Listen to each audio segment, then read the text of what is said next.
Here's a full breakdown of how I made this Stormtrooper animation using Adobe Illustrator, After Effects, and Premiere Pro. The first thing I did was create a drawing of my cartoon self wearing a Stormtrooper costume.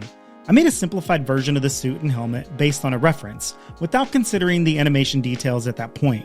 Then, I exported the flat drawing from my cartoon file and created a new Illustrator file at 1080 by 1080. I pasted in my drawing and started making new layers to separate the different pieces. I separated the limbs, head, helmet, torso, crotch, and legs all to their own layers, and I made a version of the blaster with a hand attached to it for two different states in the animation. I use a plugin called Rubber Hose to animate the limbs. To achieve a more stylized look, I set up the arms and legs in 3 parts, creating a rubber rig. This allows for greater flexibility compared to the regular rubber hose styles. Then I used a walk cycle reference I found on Google to create the first part of the scene where I enter the frame. Then I made a new scene for each section of the animation, like the blaster raising and shooting, Cartoon Nick falling down, getting blasted, and the helmet flying off, the character shaking on the ground, and later, when I realized I needed an ending, the zoom in and dialogue section. I used the pen tool to make a zigzag path for the laser blast to bounce around the room. Then I used the trim path to change its position while it's moving. This lets you control how much of the laser is visible, so it looks like a short laser while it's following the path. I made each section move and change positions using keyframes. Then I put them all together into a main scene and cut them to the right timing. Once I finished the animation, I used AI called Midjourney to create a background. I used the prompt Star Wars ship interior hallway corridor background low angle.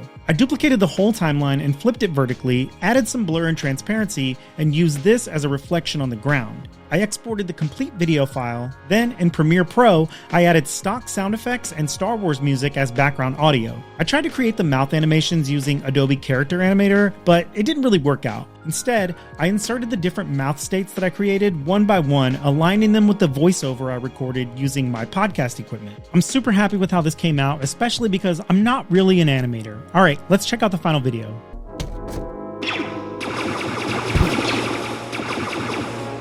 What the hell, guys? This was only supposed to be a Halloween costume.